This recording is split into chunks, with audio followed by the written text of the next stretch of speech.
సమూయేలు రెండవ గ్రంథము 24వ అధ్యాయము మొదటి వచనము రెండవ వచనాలు చదువుకుందాం. సమూయేలు రెండవ గ్రంథము 24వ అధ్యాయము మొదటి వచనము నుంచి మనం కొన్ని వచనాలు చదువుకున్నప్పుడు దావీదు తన జీవితంలో చేసినటువంటి మరొక పొరపాటును మనం గమనించగలుగుతున్నాం. మొదటిసారి తప్పు చేశాడు, దేవునికి దూరం అయిపోయాడు, దేవుని చిత్తానికి వ్యతిరేకమైన ఆలోచన చేసి ఆకీష్ రాజు దగ్గరికి వెళ్ళి పిచ్చివాడుగా మారిపోయాడు, ఒంటరివాడైపోయాడు, నిస్సహాయ స్థితిలోకి వెళ్ళిపోయాడు. ఇదిగో అలాంటి టైములో దేవుని సన్నిధిలో ప్రార్థన చేసుకున్నప్పుడు, తన జీవితాన్ని దేవుని వైపుకి మళ్ళించుకున్నప్పుడు దేవుడు కృప చూపించి పోగొట్టుకున్న దాన్ని తిరిగి దక్కించుకోవటానికి దేవుడు సహాయం చేశాడు. రెండవ పర్యాయము దావీదు మరొకసారి తప్పు చేశాడు. మందసాన్ని తీసుకుని వచ్చి తన గుడారములో పెట్టుకోవాలి అనుకున్నాడు. అది దేవుడు గమనించాడు. తనను తాను హెచ్చించుకోవాలనుకున్నాడు, తను తాను గొప్పవానిగా చేసుకోవాలనుకున్నాడు. దానికోసమై అన్యాచారాన్ని పాటించి క్రొత్త ఎడ్ల బండిని, క్రొత్త ఎడ్లను తీసుకుని వచ్చాడు. అది గమనించిన దేవుడు ఎడ్లకు గాలు జారేలాగా చేశాడు. ఒక వ్యక్తి బలైపోయాడు. మూడవసారి మిద్ది మీద నడిచాడు. అక్కడ స్నానం చేస్తున్న వ్యక్తిని చూశాడు, మోహించాడు, తెచ్చుకున్నాడు, ఆమెతో తప్పు చేశాడు. ఆ పాపాన్ని తుడిచి వేసుకోవాలనుకున్నాడు, కానీ ఆ పాపము అతన్ని అంటుకున్నది ప్రియులరా. అందును బట్టి ఉరియా చంపబడ్డాడు, దావీదునకు పుట్టినటువంటి కుమారుడు చంపబడ్డాడు. ఇద్దరు వ్యక్తులు చనిపోయారు. చరిత్ర ఇలాగ సాగిపోతుంది ప్రియులరా. అయినా దావీదు జీవితంలో మార్పు రాలేదు. నాలుగవసారి మరొకసారి తప్పు చేస్తున్నట్లుగా మనం చూస్తున్నాం. అక్కడ మనం చదువుకున్నాం 51వ కీర్తనలో దావీదంటూ, నీకు వ్యతిరేకముగా, నీకు విరోధముగా నేను పాపము చేశాను అంటున్నాడు. మొట్టమొదటి చేసిన తప్పులో దేవునికి వ్యతిరేకంగానే తప్పు చేశాడు. రెండవసారి చేసిన తప్పులో దేవునికి దుఃఖాన్ని కలిగించే రీతిలో నడుచుకున్నాడు. మూడవసారి చేసిన తప్పులో అది కూడా దేవునికి బాధనే కలిగించింది. ఇప్పటిక నాలుగవసారికి వెళదాం. ఇవన్నీ ఆయన చేసిన పొరపాట్లన్నీ మనుషులకు బాధ కలిగించేవి కాదు, తనంతరకు తాను బాధ కలిగించేవి కాదు, కానీ దేవునికి బాధ కలిగించే పొరపాట్లే చేస్తున్నాడు. ఈరోజు నీవైనా నేనైనా మనలో ఎవరైనా దేవునికి విరోధమైన కార్యాలు చేస్తున్నావేమో, దేవుని దుఃఖపరిచే వారిగా ఉంటున్నావేమో, దేవునికి బాధను కలిగించే కార్యాలు చేస్తున్నావేమో. వీటన్నిటి గురించి ఇదిగో దేవుని ఎదుట మనం లెక్క చెప్పవలసిన వారమై ఉంటున్నాం. వాటన్నిటి గురించి దేవుడు నిన్ను తీర్పులోకి తీసుకుని వస్తాడు. మనుషులకు వ్యతిరేకమైన కార్యాలు కాదు, కానీ దేవునికి వ్యతిరేకమైన కార్యాలు చేయకూడదు. దేవునికి దుఃఖాన్ని కలిగించేది ఏది మన జీవితంలో మనం కలిగి ఉండకూడదు ప్రియులరా. దావీదు తన జీవితంలో కలిగిన వాడుగా ఉన్నాడు. ఇప్పుడు చదువుతాం సమూయేలు రెండవ గ్రంథం 24వ అధ్యాయం మొదటి వచనం. ఇంకొక మారు యెహోవా కోపము ఇశ్రాయేలీల మీద రగులు కొనగా ఆయన దావీదును వారి మీదికి ప్రేరేపణ చేసి, నీవు పోయి ఇశ్రాయేలీల వారిని యోధా వారిని లెక్కించమని అతనికి ఆజ్ఞ ఇచ్చెను. అందుకు రాజు తన యొద్దనున్న సైన్యాధిపతి అయిన యోవాబును పిలిచి, జనసంఖ్య ఎంతైనది నాకు తెలియజేయగలదకై దాను మొదలుకొని బేర్షెబా వరకు ఇశ్రాయేలీల గోత్రములలో నీవు సంచారము చేసి వారిని లెక్కించమని ఆజ్ఞ ఇచ్చెను. హల్లెలూయా, హల్లెలూయా. సైన్యములకు అధిపతి యెహోవా చెప్పాడు, నా ప్రజలను లెక్కించకూడదని. కానీ తరచుగా వస్తున్నటువంటి యుద్ధాలను బట్టి ఎంతోమంది సంహరింపబడ్డారో, మన సత్తా ఏమిటో తెలుసుకోవాలి అనుకున్నాడు దావీదు. అంటే దేవుని బలాన్ని పరిగణలోకి తీసుకోలేదు, దేవుని సహాయాన్ని పరిగణలోకి తీసుకోలేదు. ప్రతిసారి యుద్ధము చేసేటప్పుడు దేవుడే కదా మనకు సహాయం చేస్తుంది. దేవుడే కదా శత్రువులందరినీ మన చేతికి అప్పగిస్తుంది. దేవుడే కదా శత్రువు బలం అంతటి పైన మనకు అధికారం ఇస్తుంది అని ఆలోచన చేయకుండా తన జనాంగాన్ని లెక్కించమని చెప్పాడు. అంటే ఎంతమంది జనం ఉంటే అంత బలం ఉంటుంది మనకి అని ఆలోచన చేశాడు. కానీ దేవుని ప్రక్కన పెట్టాడు. ఇది దేవునికి కోపాన్ని రగిలించింది. ప్రియులారా, దేవునికి మహిమ కలుగును గాక. హల్లెలూయా. చూడండి, నెబుకద్నెజరు చేసిన పని కూడా అదే. దేవుడు హెచ్చించి ఘనపరిచి ఘనతనిచ్చి రాజ్యమునిచ్చి అతని ఆ రాజ్యమును ప్రబలేలాగా చేస్తే తను అనుకున్నాడు కదా, ఇదంతా నా వలనే జరిగింది అనుకున్నాడు. అది దేవునికి నచ్చలేదు. అతనుకున్న దాన్ని అంతటిని తీసివేసి ఇదిగో ఆ గుర్రములు మేసే గడ్డిని మేయించాడు. ప్రియులరా, ఇప్పుడు దావీదు చేస్తున్న పొరపాటు కూడా అదే. తన బలాన్ని లెక్కించుకుంటున్నాడు. ఏమైపోయింది జ్ఞానం? దేవుని మీద ఆధారపడవలసిన ఒక వ్యక్తి తనను తాను ఒక్కసారి చరిచూసుకుంటున్నాడు. జనాలు లెక్కించటం వల్ల ఇంతమంది ప్రజలు నాకున్నారు, యుద్ధము చెగిన సమర్థులు ఉన్నారు అని తను లెక్క కావలసినటువంటి అవసరం వచ్చింది. ప్రియులరా, ఒకప్పుడు ఇదే దావీదు 300 మందితో వెళ్ళాడు. ఇదే దావీదు కొద్ది మందితో వెళ్ళాడు, యుద్ధాన్ని చేశాడు. ఇదే దావీదు రాజు కాకమునుపు ఫిలిష్తీయుల సర్దారులక గొలియాతును చంపటానికి ఒక్కడే వెళ్ళలేదా? హతమార్చలేదా? ఇశ్రాయేలు సైన్యం అంతా కూడా అక్కడ నిలబడి గడగడలాడుతులేదా? వాళ్ళందరూ భయపడలేదా? వాళ్ళందరిని అధిగమించి ఒంటరిగా చిన్న పిల్లోడుగా ఒడిసిల పట్టుకుని వెళ్ళి గొలియాతును చంపించినటువంటి ఈ యొక్క దావీదు ఇప్పుడు ఏమైపోయిందండి? జనాలను లెక్కించే కాడికి వెళ్ళిపోయాడు. తన బలాన్ని చూసుకుంటున్నాడు. ప్రియులరా, ఇది దేవుడు జరిగించే కార్యము అని అనుకోలేకపోతున్నాను. ఓ యుద్ధానికి వెళ్ళినప్పుడు దేవుడు నా పక్షమున ఉంటాడు, శత్రువుని జయించే ధైర్యాన్ని బలమును దేవుడు నాకు ఇస్తాడని ఊహించలేకపోతున్నాడు. ఇప్పటి వరకు దేవుడు ఎన్నో కార్యాలు చేశాడు. ఎన్నో సందర్భాలలో యుద్ధములో ఆ జయ జీవితాన్ని ఇచ్చాడు, శత్రువును ఓడించడానికి ఇచ్చాడు, హతమార్చడానికి ఇచ్చాడు. కానీ ఇవన్నీ పరిగణలోకి తీసుకోలేదు. ప్రియులరా, తన బలాన్ని చూసుకోవాలనుకున్నాడు. లెక్కించకూడని దేవుని ప్రజలను లెక్కించడం ప్రారంభించాడు. అది గమనించాడు దేవుడు. చూడండి 2వ వచనం 3వ వచనం చదువుదాం.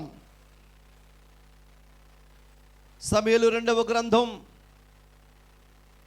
24వ అధ్యాయం 3వ వచనం.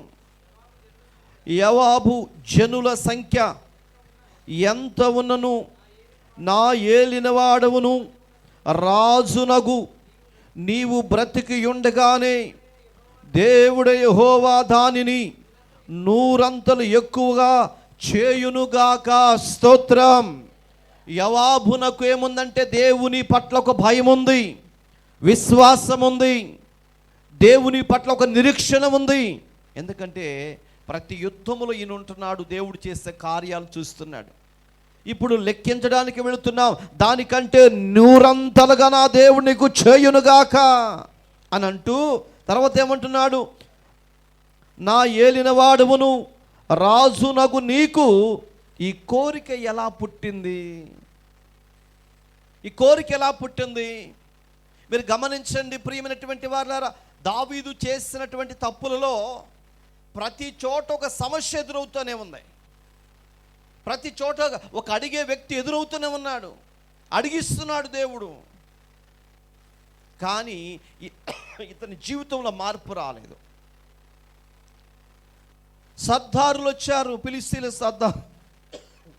ఫిలిష్తీయుల సర్దారులు వచ్చి దావీదు గనక యుద్ధముకు వస్తే మేము అతనితో రాము అన్నారు. ఎందుకంటే దావీదు మామూలు వ్యక్తి కాదు. మనం ఎంతగానో పెంచి పోషించిన ఒక బలమైన వ్యక్తిని చిన్న రాయితో కొట్టి చంపేశాడు. ఇశ్రాయేలులో ఈయనంత గొప్పోడు ఎవరు లేరు. ఈయనకు దేవుడు తోడుగా ఉన్నాడు, ఈయన మామూలు వ్యక్తి కాదు. అక్కడికి వచ్చిన తర్వాత రివర్స్ అయిపోయి మన మీద పడి కొట్టి చంపేస్తాడు అని చెప్పాడు. ఆ మాట చెప్తున్నప్పుడు దావీదుకి ఏం అర్థం కావాలి? దేవుడు ఎంతలా హెచ్చించాడో, దేవుడు ఎంతలా ఘనపరిచాడో, ఎంత కృపించాడో ఒక శత్రువు చేత చెప్పించాడండి. చెప్పించిన ఇతని జీవితంలో ఏం కలగలేదంటే మార్పు కలగలేదు. నీ జీవితంలో, నా జీవితంలో, మన జీవితాల్లో కూడా దేవుడు చాలా సందర్భాలు ఎదుటి వ్యక్తి చేత చెప్పిస్తూ ఉంటాడు. వాళ్ళు పగస్తులు అవ్వచ్చు, సావుకుడు అవ్వచ్చు, విశ్వాసులు అవ్వచ్చు, దారిని పోయే వాళ్ళు అవ్వచ్చు, ఎవరైనా అవ్వచ్చు. దేవుడు ఏదో ఒక సందర్భంలో నీతో మాట్లాడాలని ఆశపడి వారితో పలికిస్తాడు నోట. కానీ వాళ్ళ మాటలు మనం ఏమీ లెక్క చేయము, ఆ మాటలు ఏం పట్టించుకోం. దేవుడు హెచ్చరిక చేస్తూ ఉంటాడు. ప్రవచనం ద్వారా, స్వరము ద్వారా, కళల ద్వారా, దర్శనముల ద్వారా, ప్రేరేపణ ద్వారా పలు విధాలుగా దేవుడు తెలియచేస్తూ ఉంటాడు ప్రియులారా. ఎందుకని? నిన్ను రక్షించాలని, నిన్ను కాపాడుకోవాలని దేవుడు పలు విధాలుగా నీతో మాట్లాడడానికి ఆశపడతాడు. కానీ దైవ జ్ఞానం లేకపోవటం వల్ల అది నీకేంటో అర్థం చేసుకోలేకపోతున్నావు. దేవుని జ్ఞానము లేకపోవటం వల్ల అది ఎవరు మాట్లాడారో, ఎందుకు మాట్లాడారో, దీని వెనకమాల ఉన్న ఉద్దేశం ఏమిటో మనం తెలుసుకోలేకపోతున్నాం ప్రియులారా. దేవుడు ఏ రీతిగా మాట్లాడినప్పటికీ కూడా నిన్ను రక్షించాలని ఉద్దేశం ఆయనకున్నది, నిన్ను కాపాడుకోవాలని ఉద్దేశం ఆయనకుంది ప్రియులారా. చూడండి, శత్రువులు వచ్చి అంటున్నారు దావీదు రావటానికి వీల్లేదని. దావీదు అంటున్నాడు, నీ దాసుడైనటువంటి నేను నీ దగ్గరకు వచ్చిన నాటి నుంచి ఇప్పటి వరకు ఎలా ఉన్నానో గమనించావా? నేను ఎప్పుడైనా ఇబ్బంది నీకు కలిగించానా?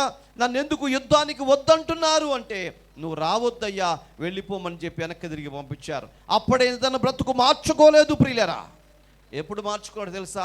వంటి రోడ్ అయిపోయినప్పుడు, 600 మంది ఒకసారి చంపాలని ముందుకు వచ్చినప్పుడు, రాళ్ళు పట్టుకున్నప్పుడు, బూడిదైపోయినప్పుడు, అప్పుడు తన మనస్సు మార్చుకొని తన బ్రతుకు దేవునికి అప్పగిస్తే దేవుడు కృప చూపించాడు. దేవునికి మహిమ కలుగునుగాక.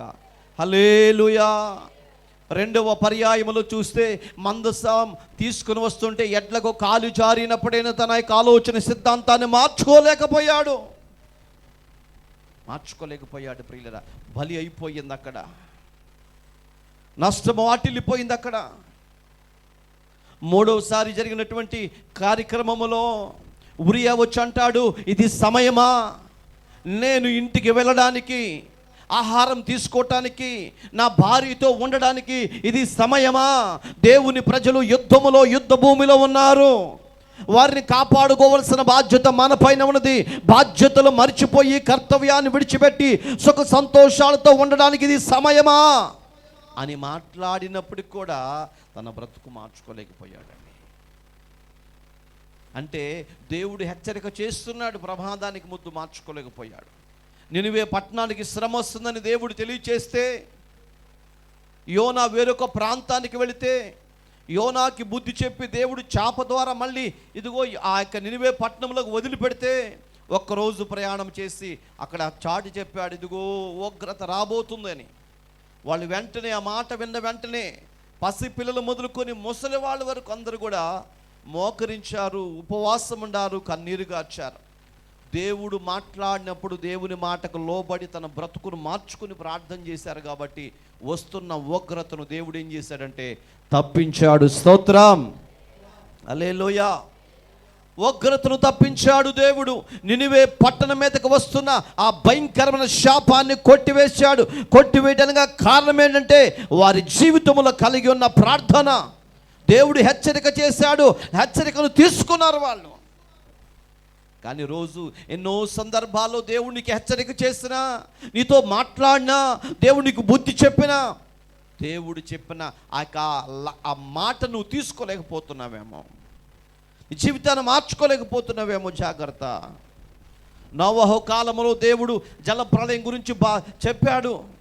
ఎన్ని సంవత్సరాలు తెలుసండి? సుమారు 120 సంవత్సరాలు ఆ మాట చెప్తూనే ఉన్నాడు. ఆ పడవ తేలిపోయేంత వరకు కూడా ఒక్కరు కూడా మాట వినలేదు, దేవునికి లోబడలేదు.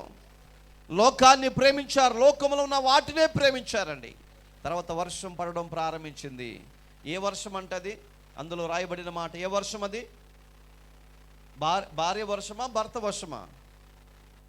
ఏ వర్షం అది? ప్రచండ వర్షము. ఎప్పుడు కని విని ఎరుగని రీతిలో 40 రోజులు పగలు రాత్రి వర్షం పడితే ఆ పడవ కొట్టుకుని పోయి అరరాతు కొండ మీదకి 2 తాడి చెట్లు ఎత్తు మీదకి నిలిచిందండి. అప్పటి వరకు కూడా దేవుని మాట ఎవ్వరు లెక్క చేయలే. అది మునిగిపోతుంటే, ప్రాణాలు చచ్చిపోతుంటే అప్పుడు వచ్చి కేకలు వేశారు, అయ్యా దయచేసి తలుపు తీయండి, మమ్మల్ని కూడా లోపలికి తీసుకోండి అని. ఎప్పుడు? ప్రాణము పోయే టైములో. ముందు అవకాశం ఇచ్చాడా దేవుడు? ఎంతకాలం ఇచ్చాడు?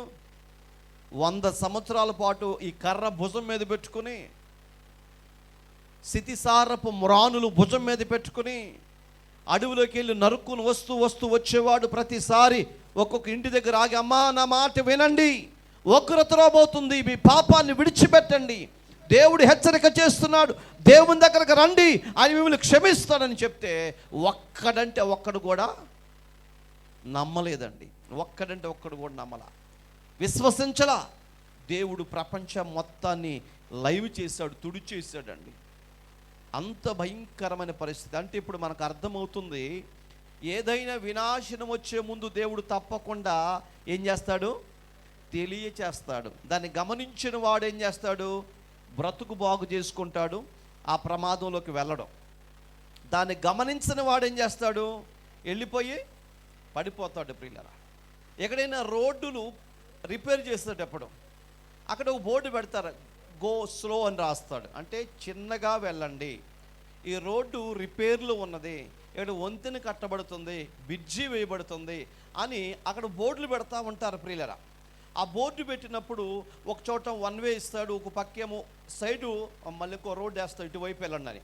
నువ్వు చెప్పేది నేను వినేది ఏంటి అని చెప్పి ఆ బోర్డును కూడా లెక్క చేయకుండా బారుకి వెళ్ళామనుకోండి, వంతెన మీద నుంచి మనం ఎక్కడ పడతాం? కింద పడతాం. కింద పడితే ఎప్పుడు ఎట్లా ఉంటాం? చిరంజీవిలాగా అవుతామా? రక్తపు మడుగులోంచి బయటకు వస్తాం. అంటే అది ప్రమాదం ఉంది కాబట్టి మనకేం చేశాడు? హెచ్చరిక చేశాడు. ఆ రిబ్బన్ కడతారు, కొన్ని ట్రాక్కి మళ్ళించడానికి ఒక బోర్డు తీసుకొచ్చి అడ్డం పెడతారు, ఇటు వెళ్ళొద్దు అని. దాన్ని మనం గమనించకుండా రెటమొత్తంగా వెళ్తే మన ప్రాణం మనమే తీసుకుంటాం. దాన్ని గమనిస్తే సురక్షితంగా పక్కకుండా వెళ్ళిపోయి మళ్ళీ రోడ్డు ఎక్కేస్తాం. దీన్ని బట్టి మనకు అర్థమవుతుంది, ప్రమాదానికి ముందు దేవుడు ఏం చేస్తాడండి? హెచ్చరిక చేస్తాడు. దేవుడు నిన్ను ప్రేమించాడు కాబట్టి, సంఘమును ప్రేమించాడు కాబట్టి, సంఘములో ఉన్నటువంటి నిన్ను నన్ను స్వరక్తిమిచ్చి సంపాదించుకున్న దేవుని ప్రజలము కాబట్టి, మనము చేసిన పొరపాటులకు జరగబోయే నష్టానికి ముందుగానే హెచ్చరిక చేస్తాడు. ముందుగానే దేవుడు తెలియచేస్తాడు, ఇదిగో మార్చుకో అని దేవుడు చెప్తాడు. అయినా నువ్వు మార్చుకోకపోతే, నీ బుద్ధి మార్చుకోకపోతే, నీ ఆలోచన మార్చుకోకపోతే, నీ తలంపు మార్చుకోకపోతే, నువ్వు చేసిన దానికి భారీ మూల్యము చెల్లించాలి ప్రియులరా. అనగా శిక్ష అనుభవించి తీరవలసిందే. శిక్ష అనుభవించి తీరవలసిందే ప్రియులరా. మనం గమనిస్తామండి. ఇప్పుడు యవాబు అంటున్నటువంటి మాట ఒకసారి చదవండి, అక్కడే వాక్యం మీద దృష్టి పెట్టండి. ఆయన ఏమంటున్నాడు? నా ఏలినవాడవగు రాజునగు నీకు ఈ కోరిక ఎలా పుట్టింది? ఇదేంటి అసలు? జనాలు లెక్కించటం ఏంటి అంటే దేవుని యొక్క శక్తి గురించి యవాబు గుర్తు చేస్తున్నాడు, దేవుని ప్రభావాన్ని గురించి గుర్తు చేస్తున్నాడు.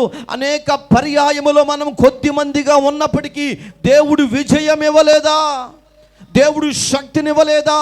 దేవుడు బలమునివ్వలేదా?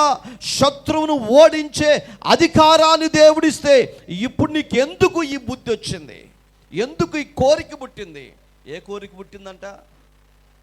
మనోళ్ళు ఎంతమంది ఉన్నారో ఒకసారి లెక్కేయండి. ఎంతమంది ఉన్నారో లెక్కేయండి. ఒక 50 మంది కనుక శత్రువులు మన దగ్గరికి వచ్చారనుకోండి, వెంటనే మనం ఏం చేస్తాం? మనోళ్ళు ఎంతమంది ఉన్నారో చూసుకుంటాం. ఎంతమంది ఉండాలి? ఎదుట ఉన్నటువంటి 50 మందిని మనం ఓడించాలంటే ఇటువైపు ఎంతమంది ఉండాలి? 13 మందా? చెప్పాలి ఎంతమంది? మీకు అర్థం కావట్లా, బయటికి వెళ్ళి చూసుకుందాం పదం. లేకపోతే ఎంతమంది ఉండాలి ఇటువైపు?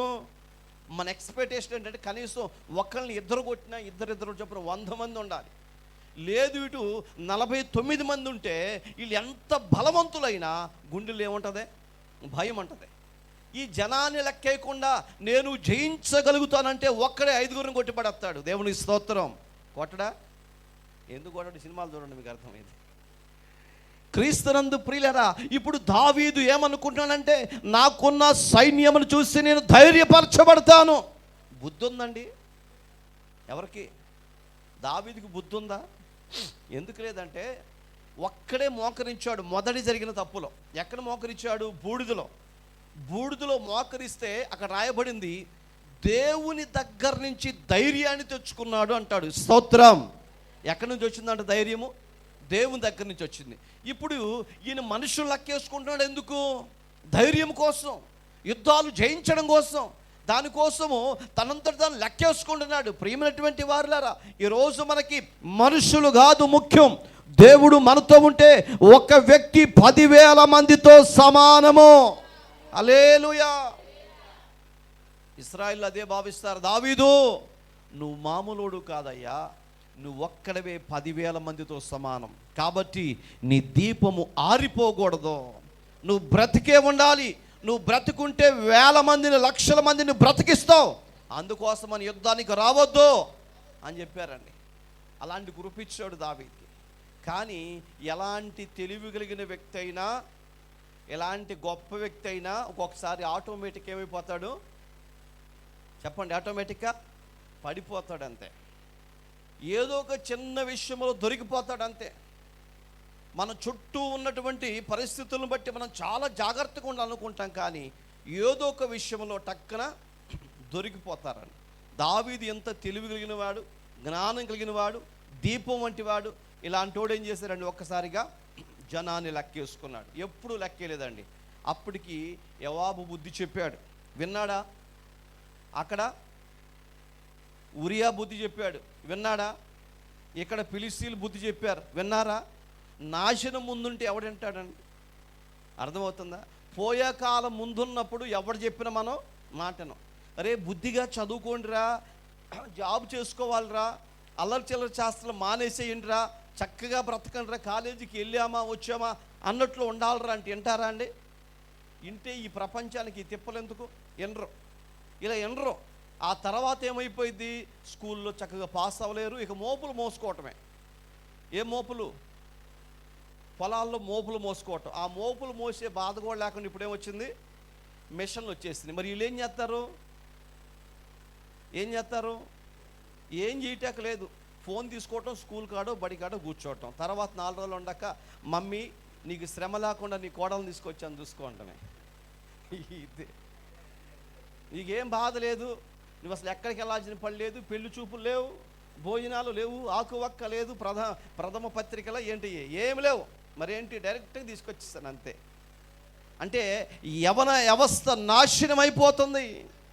జీవితాలు బాగు చేసుకోమని సేవకులు, పెద్దలు ఎంతమంది చెప్పినా వింటలేదండి. మరి ఏం చేయాలి?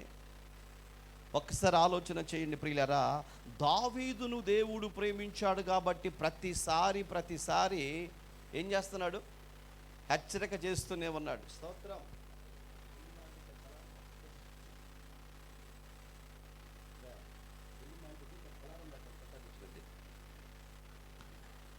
హల్లెలూయా. వాక్యం వింటున్నటువంటి వారులారా, యోవాబు ద్వారా దేవుడు హెచ్చరిక చేసిన వినలేదండి. 4వ వచనం చదువుదాం. ఆయనను రాజు యోవాబునకు సైన్యాధిపతులను ఆజ్ఞ ఇచ్చుట చేత యోవాబును సైన్యాధిపతులను ఇశ్రాయేలు సంఖ్య చూసుటకై రాజు సమూహము నుండి బయలు వెళ్ళారే, చెప్పండి జై అన్నాడు అంతే. అంటే కోపం వచ్చేసిందండి దావీదుకి. ఆయన చెప్పింది చేయలేదు, కోపం వచ్చేసింది. పోయే కాలం వచ్చినప్పుడు మనకేమొచ్చింది? అంతకుముందు సాఫ్ట్గా ఉంటామండి, బాగుంటాం. ఆ దరిద్రం మన మీదకి వచ్చినప్పుడు లేదండి, ఎంత కోపం వచ్చిందో. భార్యను లెక్క చేయము, భర్తను లెక్క చేయము, పిల్లలు లెక్క చేయము, పక్కింటి వాళ్ళు అసలే లెక్క చేయం, ఎవడి మాట వినం. ఎందుకని? అమ్మోరు పెద్దమ్మోరు మన నెత్తి మీద కూర్చుంటే అంతే, మనం ఏం చేయలేదండి. అంతా అయిపోయిన తర్వాత గడ్డం పెంచుకుని పిచ్చోళ్ళలాగా మారిపోయి అటు దగ్గరగా కూర్చుంటాం. ఏంటంటే అంతా పోయింది, చేసేది అప్పుడు కోపం రాదు. పోయే కాలానికి ముందు ఇప్పుడు దావీదుకి వచ్చిందా? రాయ్ నేను చెప్పింది చేయి అని గద్దిచ్చాడు. ఏం మంచి చెప్పాడా వద్దన్నాడా? యోవాబు అంటాడు, అయ్యా వద్దయ్యా, మనకి ఇది తగదయ్యా, దేవుని ప్రజలు లెక్క చేయొద్దయ్యా. దేవుడు మన పక్షమున ఉన్నాడు. ఇప్పుడు వరకు ఇన్ని యుద్ధాలు చేపించాడు, ఎన్ని గొప్ప కార్యాలు చేశాడు. ఒక్కడు వెళ్ళి ఆ యొక్క గొలియాతుని చంపావే, సింహాన్ని చీల్చావే. సింహాన్ని చీల్చాలని ఎంతమంది కావాలి? ఇక్కడ మనం అందరం ఉన్నాము. సింహాన్ని చీల్చగలుగుతామా? దాని తోక కూడా చేయలేము. ఇరగదొక్కుని మనం ఇరగదొక్కుని ఎటు వెళ్ళిపోతాం మనకే తెలియదండి. అవసరమైతే ఏదన్నా ఊరు వెళ్ళిపోయి ఏదో ఒక పని చేసుకుని బతుకుతాం, కానీ మళ్ళీ ఇక్కడ ఈ ఊరిలో సింహం ఉందంటే రాము. అలాంటిది ఒక్కడు వెళ్ళాడు. ఎలా వెళ్ళాడు? సింహం వచ్చి గొర్రెను పట్టుకుని పరిగెత్తుతుందంట. నోట్లో పెట్టుకుని పరిగెత్తుంటే దావీదు ఏం చేశాడు? దాని వెనక మాల పరిగెత్తుకుంటే ఏం పట్టుకున్నాడు? తోక పట్టుకున్నాడు అంటమ్మా. స్తోత్రం. దానికి వెనకమాలల్లా ఈయన ఎదురుగా వచ్చాడు. ఎదురుగా వచ్చంగానే ఆ సింహం ఒక్కసారి కంగుతుంది. ఎందుకంటే ఇప్పటి వరకు నా జీవితంలో ఎవడో ఎదురు రాల, ఏ జంతువు ఎదురు రాల. ఎక్కడ చూసినా పారిపోవటమే కానీ ఎదురు వచ్చిన వాళ్ళు లేరు. ఆ పరిస్థితికి తట్టుకోలేకపోయింది సింహం. వామ్మోహో అనుకుందండి. స్తోత్రం. ఆ ఎదురుగా వచ్చినటువంటి వ్యక్తి ఒక్కసారి సింహం ముందు నుంచి సింహం ఎటా చూస్తుంది, ఏంట్రీడు అన్నట్లుగా ఇల్లాడు. సింహానికి అటు ఇటు పట్టుకున్నాడు. దాన్ని ఎట్ట పట్టుకొని చీల్చేశాడంట. స్తోత్రం. సింహాన్ని చీల్చడం అంటే మామూలు విషయం అండి. ఇంతకుముందు ఇంకోటి ఉన్నాడు, వాడు పోయి చీల్చాడు సింహాన్ని. ఎవరో మీ అన్న సంసోన్ అన్నాన్ని. చచ్చిందో లేదు మళ్ళీ వెళ్ళేటప్పుడు చూశాడు. వీడికి ఏమొచ్చింది? మళ్ళీ అనుమానం వచ్చింది. అక్కడ దాకా వచ్చిన తర్వాత ఏం చేశాడు? సింహాన్ని చూశాడు. బైబిల్లో వ్రాయబడిన ఏ మాట ఏంటంటే, నాజీరు చేయబడినటువంటి వ్యక్తులు ఈ చచ్చిన వాటి జోలికి వెళ్ళకూడదు. ఈ పనికి మళ్ళాడు పోయాడు దాని జోలికి. వెళ్ళి చూస్తారు అక్కడ ఏముందంట? తేనె తుట్టి పెట్టి తీసుకున్నాడు. అది కొంప ముంచిందండి. కొంప ముంచటం కాదు, ఇశ్రాయేలు ప్రజలు మొత్తానికి కొంప ముంచింది. చరిత్రలో సన్నాసోడికి మిగిలిపోయాడండి. ఎంత బలమో ఎంత శక్తో. గాడిదుంటే గాడిదని టపామని ఒక్క దెబ్బేసి దాంట్లో నుంచి ఈ దవడ ఎముక తీశాడంట బయటికి. దవడ ఎముక ఎప్పుడైనా చూసారా? ఎట్లా ఉంటుంది? షాకులాగానే ఉంటుంది. అది కూడా దానికి పళ్ళు ఉంటాయి. దాన్ని బీక్కున్నాడు. 1000 మందిని చంపేశాడంట. స్తోత్రం. అసలు పచ్చిదాంతో చంపటం ఏంది? కత్తి అదేమన్నా అంటే కత్యా, లేకపోతే ఏమన్నా బాణమా, అది గన్న? నేను అనుకుంటాను పచ్చి గాడిద ఎముకతోనే పెట్టాడు. ఇంతమందిని చెప్పాడంటే AK-47 ఏం చేసేవాడు మనవాడు కదా? మంచి కత్తి ఇస్తే బాగుంది ఏం చేసేవాడు? స్తోత్రం. ఇప్పుడు అతనిలో ఎప్పుడు వచ్చింది ఆ శక్తి అంటే, దేవుని ఆత్మ అతని మీదకి దిగి వచ్చినప్పుడు అంటాడు. అంటే అప్పుడు ఎప్పుడు దేవుని ఆత్మ అతనిలో లేదు. ఎప్పుడైతే ఆపదొచ్చిన ఆ క్షణంలో దేవుని ఆత్మ అతని మీదకి దిగిరాగానే ఇంకా దాన్ని పట్టుకుని చంపేస్తాడు. ఎవరినైనా సరే లెక్క చేయకుండా. అంత బలవంతుడండి. కానీ అక్కడికి వెళ్ళి చూశాడు, ప్రతిష్టత కోల్పోయాడు. పక్కకు చూశాడు, ప్రతిష్టత కోల్పోయాడు. నాజీరు చేయబడిన వాడు ఆడు చూడకూడదు, దాని జోలికి వెళ్ళకూడదు. పోయాడు, పతనం అయిపోయాడు. దేవునికి మహిమ కలుగును గాక. సింహాన్ని చీల్చిన వ్యక్తి, ఎలుగుబంటుని చీల్చిన వ్యక్తి చూడండి ఎంత భయంకరమైన పరిస్థితి అండి. అంత బలవంతుడు గొలియాత్ అండి. ఎంత ఎత్తు గొలియాతో, అంత గొప్పోడండి. ఆయన పెంచారు, అంత బాగా పెంచారు. జీడిపప్పు వేసి పెంచారు ఆడికి. అలా పెంచి తయారు చేసినట్టు ఒక వ్యక్తిని చిన్న రాయితో, వాడు అంటాడు, నేను కుక్కను అనుకుంటున్నావా, కర్ర తీసుకుని వస్తున్నావు అంటాడు. నేను కుక్కను అనుకుంటున్నావా అన్నటువంటి వ్యక్తిని హతమార్చాడండి. ఇంత గొప్పోడు ఇప్పుడు ఏం చేశాడండి? యోవాబు చెప్పాడు, అయ్యా ఇది మనకు తగదా, నేను చెప్పింది చెయ్యండి అన్నాడు. గద్దించాడు. వెంటనే ఇక రాజుగారి మాట వినాలి కాబట్టి అక్కడ ఉన్న సైన్యాన్ని తీసుకుని లెక్కించడానికి బయలుదేరి వెళ్ళాడు. 5వ వచనం, యోర్దాను నది దాటి, అనుషమ తల్లి చదువురా,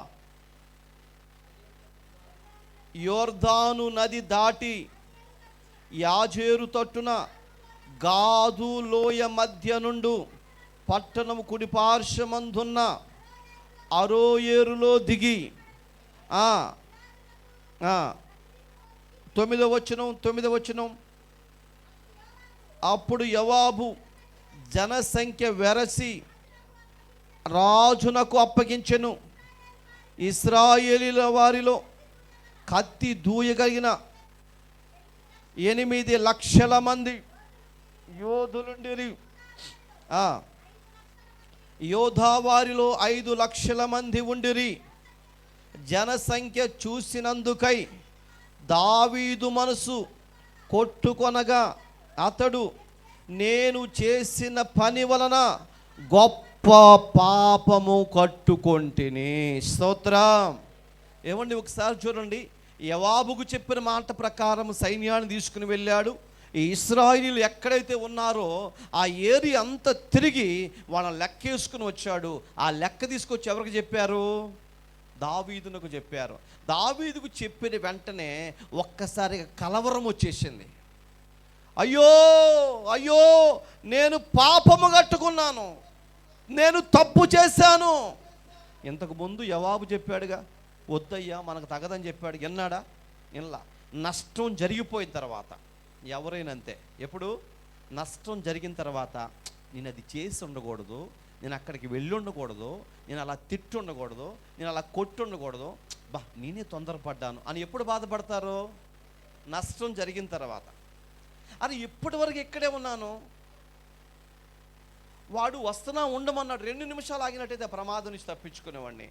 ఆ 2 నిమిషాలు ఆక్కోకుండా వెళ్ళాను, ఆ కుక్కటం వచ్చింది, పడిపోయాను. ఇట్లా చెప్పుకుంటాం మనం. ఎప్పుడంటే జరిగిన తర్వాత. ప్రియులారా, దావీదు కూడా తన జీవితంలో నష్టం జరిగిన తర్వాత, అయ్యో నేను పాపము చేశానే, నేను గొప్ప పాపము చేశాను. చదవండి, నేను ఎంత అవివేకినై దానిని చేసి తిని, యెహోవా కరుణించి నీ దాసుడైన నా దోషమును పరిహరింపమని యెహోవాతో మనవి చేయగా. స్తోత్రం. ఇప్పుడు ఈయనకి దిక్కెవరు? దేవుడే. ఇప్పుడు ఎవరు ఎదుటి పాపం చేస్తున్నాడు? దేవుని ఎదుటే. మొట్టమొదటిసారి చేసినప్పుడు దేవుని ఎదుటే పాపం చేశాడు. దేవునికి చెప్పకుండా తీర్మానం చేసుకుని వెళ్ళిపోయాడు, దేవుని కోపం వచ్చింది. రెండవసారి దేవుని ఎదుట పాపం చేశాడు, ఓ వ్యక్తి చచ్చిపోయాడు. మూడవసారి దేవుని ఎదుటే పాపం చేశాడు. అందుకే అంటాడు, నేను నీ ఎదుట పాపం చేశానయ్యా, నీకు విరోధంగా పాపం చేస్తానయ్యా అని తన తప్పులు ఒప్పుకుంటూ ప్రార్థన చేస్తాడు. ఇప్పుడు కూడా అంటున్నాడు, నీకు వ్యతిరేకంగా నేను పాపం చేశానయ్యా. మనుషులకు వ్యతిరేకంగా చేశాడా? కాదండి. అధికారులకు వ్యతిరేకంగా ఏమైనా చేశాడా? కాదు. అక్కడ ఉన్న సర్వ సైన్యానికి ఏమైనా వ్యతిరేకంగా పాపం చేశాడా? కాదు. ఇది చేసిన పాపం అంతా ఎక్కడా? దేవునికి వ్యతిరేకమైనవే. అంటే దేవునికి వ్యతిరేకమైన పాపములు చేస్తే దేవుడు క్షమించడానికి అవకాశం లేదు ప్రియులరా. ఇప్పుడు చూడండి, దావీదు గుండె పగిలేలాగా ఏడుస్తున్నాడు. అయ్యో నేను అవివేకిని, జ్ఞానము లేనటువంటి వాడిని, తెలివి లేనటువంటి వాడిని, నీకు వ్యతిరేకముగా నేను పాపము చేశాను. ఇవన్నీ సొలొమోనుకు తెలుసా తెలీదా? హలో చెప్పండి. ఇవన్నీ దావీదు చేసే కార్యకలాపాలన్నీ సొలొమోనుకు తెలుసా తెలీదా? దావీదునకు చేసినవన్నీ సొలొమోనుకు తెలుసు. అందుకనే సొలొమోను బలులు అర్పించిన తర్వాత ప్రభుని వేడుకునే సందర్భంలో నీకేం కావాలయ్యా అంటే, ఆయన ఏమడుగుతాడంటే జ్ఞానం కావాలయ్యా అంటాడు. ఇప్పుడు ఈయన జ్ఞానం లేకపోవటం వల్లే కదా అవివేకి నేను ఒప్పుకుంటున్నాడు. జ్ఞానం లేకపోవటం వల్ల మందసాన్ని తెచ్చుకోవాలనుకున్నాడు. జ్ఞానం లేకపోవటం వల్ల ఉరియాని అక్కడ యుద్ధంలో పెట్టి చంపించాడు. జ్ఞానం లేకపోవటం వల్ల ఆ ఇశ్రాయేలీయుల రాజు అయిన ఆకీషు దగ్గరికి వెళ్ళి చేతులు కట్టుకుని నీ దాసుడైన నేనని చెప్పి సంబోధిస్తూ తను తగ్గించుకున్నాడు, నీచమైన బ్రతికాడు. ఈ అన్నిటి కారణం ఏంటి? జ్ఞానం లేకపోవటమే. స్తోత్రం. అందుకనే సొలొమోను అంటాడు, జ్ఞానం కావాలి నీ ప్రజలను పరిపాలించుటకని ప్రార్థన చేసుకున్నాడు. దేవుని చిత్తమైతే సొలొమోను యొక్క పరిజ్ఞానం ఎంత గొప్పదో, తను జీవించిన తీరు, ఆఖరికి తన పతనం ఏంటో తర్వాత మనం నేర్చుకుందాం, తర్వాత వారంలో నేర్చుకుందాం. ఈరోజు మనం చూడండి, ఈ దావీదు జీవితంలో ఆయన మాట్లాడుతున్న మాట, నేను గొప్ప పాపము కట్టుకున్నాను, నేను ఎంతో అవివేకము చేసి తినని, యెహోవా కరుణించుము, నీ దాసుడు అయినటువంటి నన్ను కరుణించుము, నా దోషములు పరిహరించమని యెహోవాతో మనవి చేయగా. 11వ వచనం చూద్దాం. ఉదయమున దావీదు లేచినప్పుడు, ఏమండి పంపించాడు, లెక్కేసుకొచ్చారు. ఆ లెక్క తీసుకొచ్చి దావీదుతో చెప్పారు. వినకూడని లెక్క విన్నాడు దావీదు. వినకూడని లెక్క విన్నాడు. విన్న వెంటనే భయం వచ్చేసింది. దేవుని ప్రజల లెక్క విన్న వెంటనే భయం వచ్చేసింది, అతనికి కలవరం వచ్చేసింది. ఏడ్చాడు, అయ్యా నేను పాపం చేశాను, లెక్క వేయకూడదు, ఇప్పుడు లెక్క వేశానని చెప్పి ఏడ్చి ప్రార్థన చేసుకుని నన్ను కరుణించయ్యా, దయ చూపించయ్యా అని ప్రార్థన చేసుకున్నాడు. అలా అని చెప్పి దేవుడు దయ చూపించాడా? చూద్దాం. 11వ వచనం. ఉదయమున దావీదు లేచినప్పుడు దావీదునకు దీర్ఘదర్శియగు గాదునకు యెహోవా వాక్కు ప్రత్యక్షమై, అప్పటి దినాల్లో ప్రవక్తగా ఉన్నటువంటి గాదు అన్నటువంటి ప్రవక్తకు దేవుని యొక్క దర్శనం వచ్చాడు. దేవుడు మాట్లాడాడు, నువ్వు వెళ్ళు, ఇదిగో దావీదుతో ఈ సంగతులు చెప్పాలి అని చెప్తే ఆ ప్రవక్త దావీదు దగ్గరకు వచ్చాడు. చూద్దాం 12వ వచనం. నీవు పోయి దావీదుతో ఇట్లనుము, యెహోవా సెలవిచ్చినదేమనగా 3 విషయములను నీ ఎదుట పెడుతున్నాను. స్తోత్రం. ఏమంటే ప్రవక్త వచ్చాడు, అంతకు ముందు కూడా ప్రవక్త వచ్చాడు. ఎప్పుడు చెప్పండి, ఎప్పుడు వచ్చాడు? మొదటిసారి చేసినప్పుడు ప్రవక్త రాలా. ఎవరు వచ్చారు? ఫిలిష్తీయుల సర్దారులు వచ్చారు. రెండవసారి తప్పు చేసినప్పుడు ఎవరు రాలేదండి. తన తప్పు సరిదిద్దుకుంటాడేమనుకున్నాడు, సరిదిద్దుకోలేదు. మూడవసారి తప్పు చేసినప్పుడు నాతాను ప్రవక్త వచ్చాడు. ఇప్పుడు 4వసారి తప్పు చేసినప్పుడు దేవుడు ఎవరిని పంపిస్తున్నాడండి? మరొక ప్రవక్తను పంపించాడు. ఆ ప్రవక్త వచ్చి ఏమంటున్నాడు? 3 విషయాలు చెప్పాలనుకుంటున్నాను నేను నీకు. అవి నా మాటలు కాదు, దేవుడే చెప్పమన్నాడు, అవి చెప్పడానికి వచ్చాను. ఆ 3 విషయాలు ఏమిటంటే, వాటిలో ఒక దానిని నీవు కోరుకొనిన ఎడల అది నీ మీదకి నేను రప్పిస్తాను. చదవండి.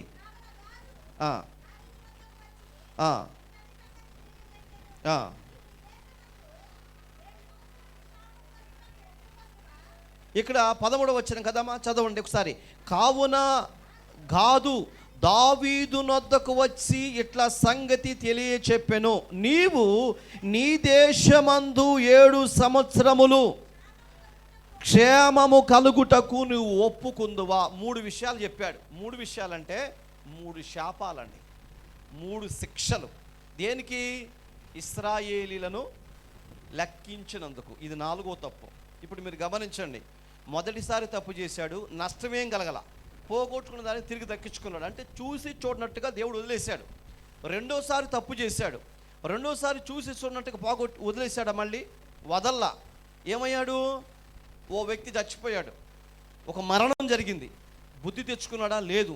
మరలా 3వసారి కూడా తప్పు చేశాడు, అంటే ఫస్ట్ సారి క్షమించాడు, రెండోసారి క్షమించలా, 3వసారి మరలా క్షమించలా. 2 వ్యక్తులు చచ్చిపోయారు. ఇప్పుడు 4వసారి కూడా తప్పు చేశాడు. ఇలా దేవుడు ప్రతిసారి క్షమించుకుంటూ వెళ్తే హద్దుండదు.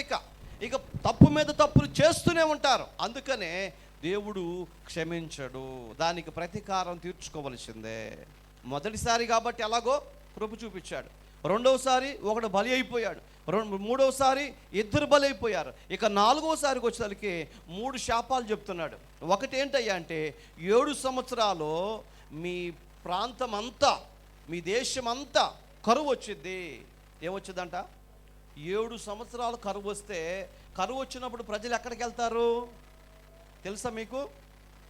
కరువు వచ్చినప్పుడు వాళ్ళని పరిపాలించవలసిన బాధ్యత రాజుది. ఇప్పుడు మనకి ఏదైనా కరువు వచ్చింది అనుకోండి, మన ఊర్లో మనం ఏం చేస్తాం? పక్క ఊరు వెళ్ళిపోయి మనం బతికేయచ్చు. అప్పటి కాలం అట్లా కాదు, రాజుదే బాధ్యత. వీళ్ళని పరిపాలించాల్సిన బాధ్యత రాజుదే, వీళ్ళకి ఆహారం పెట్టాల్సిన బాధ్యత రాజుదే. మీకు అర్థమవుతా చెప్తాను. యోసేపు కాలములో కరువు వచ్చింది. కరువు వచ్చే ముందు దేవుడు ఒక దర్శనాన్ని చూపించాడు. ఒక నది ఉంది, నదిలో నుంచి 7 ఆవులు బయటకు వచ్చినాయి. అవి చాలా బలమైన ఆవులు. తర్వాత అదే ఏటిలో నుంచి, లేకపోతే నదిలో నుంచి బక్క చిక్కిన ఆవులు 7 బయటకు వచ్చినాయి. ఆ బక్క చిక్కిన ఆవులు 7 ఆవుల్ని అమాంతంగా మింగేసినాయి. ఆయనకు అర్థం కాల కల. అందరిని పిలిపించాడు, ఇదేదో మర్మం ఉంది అని పిలిపించాడు. ఎవరు చెప్పలేకపోయారో చెరసాలలో కూర్చున్నటువంటి యోసేపుని తీసుకొస్తే ఆయన చెప్పాడు, 7 సంవత్సరాలు దివ్యంగా పండబోతుందయ్యా, మంచి పంట రాబోతుంది, తర్వాత 7 సంవత్సరాలు కరువు రాబోతుందని చెప్పాడు.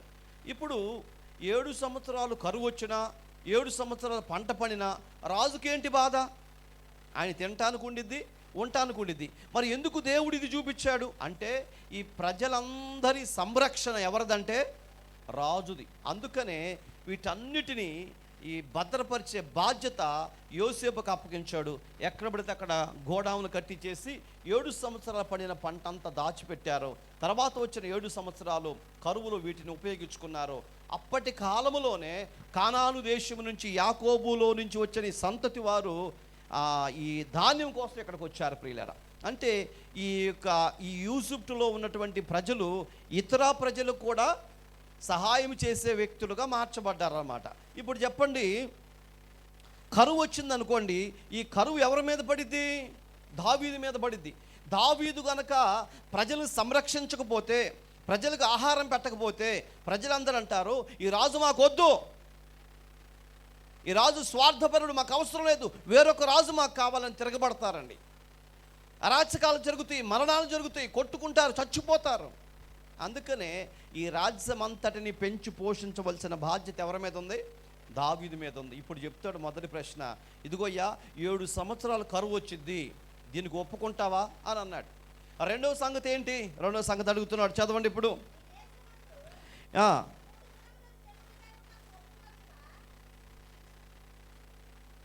13 వచ్చిన మళ్ళీ చదువుదాం.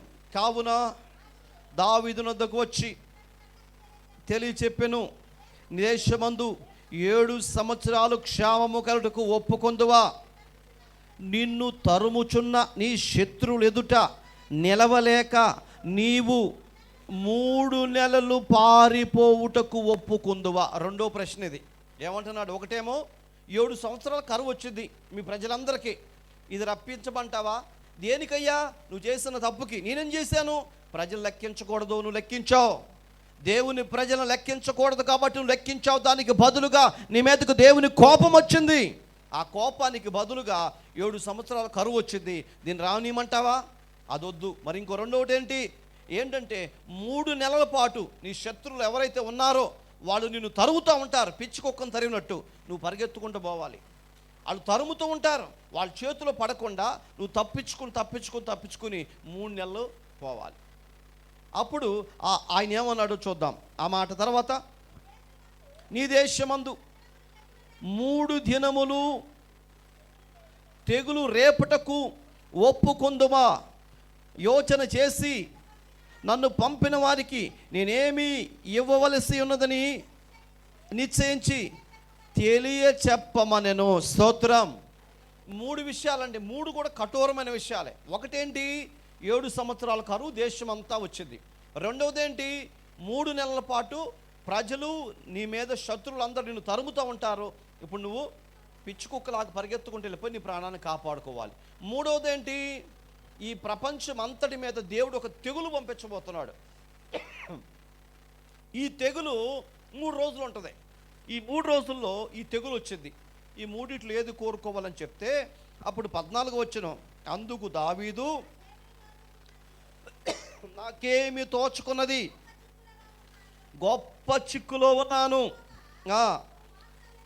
యెహోవా వాత్సల్యత కలిగినది అవాడువు గనుక మనుషుని చేతిలో పడకుండా యెహోవా చేతిలో పడుదును గాక అని.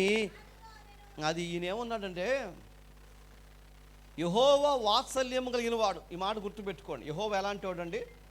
వాత్సల్యత కలిగినటువంటి వాడు. ఆయన దయ చూపించడానికి సమర్థుడు. కాబట్టి మనుషులు చేతిలో పడితే మనుషులకు ఏమి లేదు, వాత్సల్యత లేదు, దయ లేదు.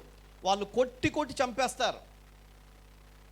ఓకే, ఒకటి 7 సంవత్సరాల కరువు వస్తే ప్రజలు బ్రతకలేరు, అదంతా మళ్ళీ నా మీదకే వచ్చింది. 3 నెలల పాటు నన్ను తరమటానికి ప్రజలకు నేను అప్పగించుకుంటే వీళ్ళకి కరుణ లేదు, దయ లేదు, వాళ్ళు నన్ను కొట్టి బీభత్సం చేస్తారు. వీళ్ళ చేతిలో పడటం కంటే దేవుని చేతిలో పడితే, అంటే ఈయన ఉద్దేశం ఏంటి? ఈ 3 రోజులు తెగులుకు గనక ఒప్పుకుంటే ఆయన వాత్సల్యత కలిగిన వాడు కాబట్టి ఈ 3 రోజులు నేను ప్రార్థన చేసుకుంటే దేవుడు దయ చూపించి ప్రజలు చావకుండా బ్రతికిస్తాడు. ఎంత తెలివి కలిగినవాడు చూడండి. స్తోత్రం, హల్లెలూయా. అందుకే మనం కూడా ప్రార్థన చేస్తాం. ఏమని? ప్రభువా, నీకు అసాధ్యమైంది ఏది లేదయ్యా, అది నాకు కూడా తెలుసు, కాబట్టి నాకు అది కావాలి, ఇది కావాలి. నీ చిత్తం అయితే ఇవ్వండి ప్రభు అని అడగమను. నీ చిత్తం కాదు, ఇది నీకు అసాధ్యమైంది కాదు కాబట్టి నాకు ఇవ్వు అని అంటాం. ఇప్పుడు దావీదు కూడా ఏమంటున్నాడు? దావీదు ఏమంటున్నాడు? మనిషి చేతిలో పడితే మనిషి నలిపేస్తాడు కాబట్టి మనుషుల చేతిలో పడటం కంటే వాత్సల్యత కలిగిన దేవుని చేతిలో పడటమే మేలనుకుని దేనికి ఒప్పుకున్నాడంటే తెగులునకు ఒప్పుకున్నాడు. ఇప్పుడు చెప్పండి, 3 రోజుల పాటు ఏమొచ్చింది ఎవరి మీద? లేకపోతే ఇది ఒప్పుకోకపోతే శత్రువులు తరుముతుంటే 3 నెలలు బాధపడాలి. ఇది కనుక ఒప్పుకోకపోతే 7 సంవత్సరాలు క్షేమం వస్తే దేశమంతా కరువుతో నింపబడింది. ఈ పరిస్థితుల మధ్య 15వ వచనం, అందుకు యెహోవా ఇశ్రాయేలీయుల మీదకి తెగులు రప్పింపగా ఆ దినము ఉదయము మొదలుకొని సమాజ కూటపు వేళ వరకు అది జరుగుచుండెను. అందుచేత దాను నుండి బెర్షెబా వరకు 70,000 మంది మృతి చెందెను. వాక్యం వింటున్నటువంటి దేవుని పిల్లలారా జాగ్రత్తగా వినండి. మొదటిసారి తప్పు చేసినప్పుడు ఏ నష్టం కలగల. రెండవసారి తప్పు చేసినప్పుడు ఒక్కడు చచ్చిపోయాడు. మూడవసారి తప్పు చేసినప్పుడు 2 చచ్చిపోయారు. 4వసారి దేవుని ప్రజలను లెక్కించి తప్పు చేసినందువలన 70,000 మంది చచ్చిపోయారండి. 70,000 మంది సంహరింపబడ్డారు. ఈ 4 పాపములకు కారణము దావీదే. దావీదు చేసిన పాపమును బట్టి, దావీదు చేసిన అతిక్రమను బట్టి, దేవునికి దుఃఖాన్ని కలిగించిన విధానమును బట్టి 70,000 మంది చచ్చిపోయారండి. 70,000 మంది చచ్చిపోవటం అంటే మామూలు విషయం అండి. యుద్ధంలో కూడా అంతమంది చచ్చిపోలా. 70,000 మంది హతమార్చిపోవటానికి దావీదు కారకుడైపోయాడండి. ఆ సందర్భంలో ఇక్కడ అంటాడు, ఉదయము మొదలుకొని, ఆ మాట మరొకసారి చదువుదాం. ఉదయము మొదలుకొని సమాజ కూటపు వేళ వరకు అది జరుగుచుండెను. అందుచేత దాను నుండి బెర్షెబా వరకు 70,000 మంది మృతి నొందిరి.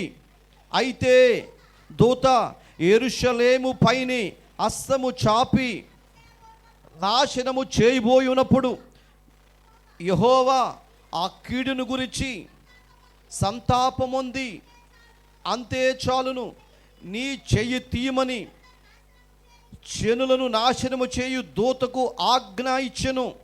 యెహోవా దూత యెబూసీయుడైన ఔరో యొక్క కళ్ళము దగ్గర నుండగా దావీదు జనులను నాశనము చేసిన దూతను కనుగొని యెహోవాకు ఇలాగూ ప్రార్థన చేసెను, చిత్తగించుము, పాపము చేసిన వాడును నేనే, దుర్మార్గముగా ప్రవర్తించిన వాడును నేనే, గొర్రెల వంటి వీరేమి చేశారు. ఏమంటే దావీదు అంటున్నాడండి. ఎవరిని అంటున్నాడు? ఒక దూత వచ్చిందంట. ఆ దూత ఇలా చేయి చాపితే చాలండి తెగులు వచ్చేస్తుంది. ఆ తెగులుతో 70,000 మంది చచ్చిపోయారు. అది గమనించిన దావీదు పరిగెత్తుకుంటూ వచ్చాడు. వాత్సల్యము కలిగిన దేవుని సన్నిధిలో ప్రార్థన చేస్తున్నాడు. ఆ దూతను ఆపయ్యా, దూతను ఆపమనయ్యా, చెయ్యి తీయమనయ్యా. ఎక్కడున్నాడు? ఒక కళ్ళములో ఉన్నాడు. ఆ కళ్ళము దగ్గరికి పరిగెత్తుకొచ్చాడు. యెహోవా సన్నిధిలో మోకరించి అంటున్నాడు, దేవా, తప్పు చేసిన వాడు నేనే, దుర్మార్గుడును నేనే, దోషకుడు నేనే, నా మీద ప్రతీకారం తెచ్చుకో. గొర్రెల్లాంటి ప్రజలు ఏం చేశారు? ఈ ప్రజలు ఎందుకు చంపుతున్నావు నీవని దేవుని ప్రశ్నించాడు. ప్రియులారా, అంటే 70,000 మంది చచ్చిపోతే తట్టుకోలేకపోయాడండి దావీదు.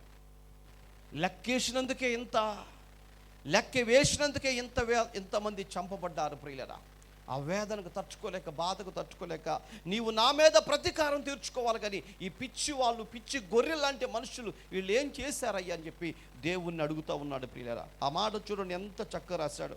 చిత్తగించుము, పాపం చేసిన వాడు నేను, దుర్మార్గముగా ప్రవర్తించిన వాడు నేను, గొర్రెల వంటి వీళ్ళు ఏం చేసిరి, నన్నును నా తండ్రి ఇంటి వారిని శిక్షించు, నన్ను శిక్షించు, నా తండ్రి ఇంటి వారిని శిక్షించు, కానీ ప్రజల మీదకి నీ వాత్సల్యత దిగురాని. వాళ్ళకి ఏం తెలియదయ్యా, దుర్మార్గం చేసిన వాడిని నేనే, పాపం చేసిన వాడిని నేనే, భ్రష్టుడను నేనే, నన్ను శిక్షించు, కానీ ప్రజల మీదకి ఏ శిక్ష రానియొద్దని దేవుని బ్రతిమను ఆడుకున్నాడు. చదువుదాం.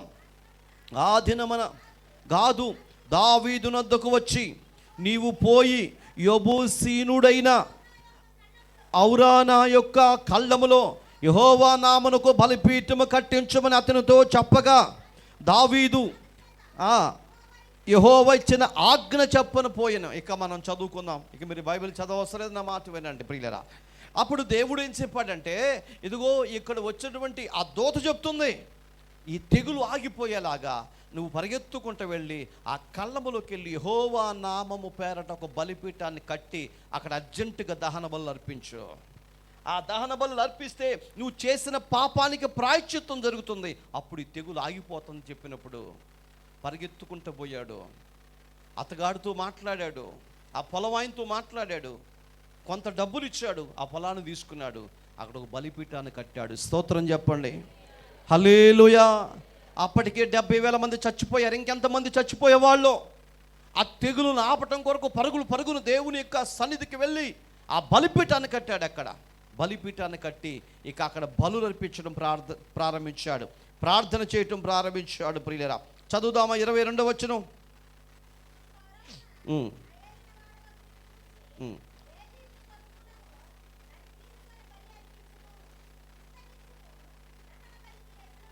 25వ వచనం, 24వ అధ్యాయం 25వ వచనం. అక్కడ దావీదు యెహోవా నామమున ఒక బలిపీఠము కట్టించి దహన బలులను సమాధాన బలులను అర్పించెను. యెహోవా దేశము కొరకు చేయబడిన విజ్ఞాపనలు ఆలకింపగా ఆ తెగులు ఆగి ఇశ్రాయేలులు విడిచిపోయెను. స్తోత్రం, హల్లెలూయా.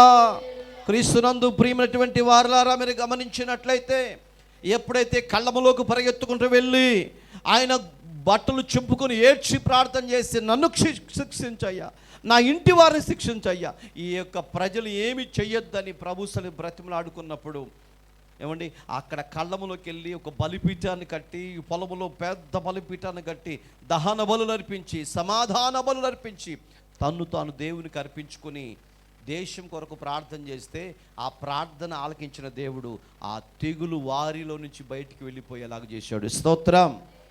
ఎంతమంది చచ్చిపోవాలి అసలు లెక్క ప్రకారం? గోవర్ధను, ఎంతమంది చచ్చిపోవాలి ఈ తెగులు చేత? ఎంతమంది? 2,10,000 మంది చచ్చిపోవాలి. ఇప్పుడు ఎంతమంది చచ్చిపోయారు? 70,000 మంది చెప్పాడు, చచ్చిపోయారు. ఇప్పుడు దీనికంటే ముందు దావీదు మాట్లాడిన మాట ఏంటి? మా దేవుడు కరుణ వాత్సల్యత కలిగిన వాడు కాబట్టి మనుషుల చేతిలో పడేదానికంటే దేవుని చేతిలో పడుటే మేలనుకున్నాడు. ఆ తర్వాత ఆ కరువుకి తెగులుకి ఒప్పుకున్నాడు. తెగులు ఒక్కరోజు వస్తేనే 70,000 మంది, 3 రోజులు చెప్పాడుగా. ఈ 3 రోజులకి 3 ఏళ్ళు 21, 2,10,000 మంది చంపబడాలి.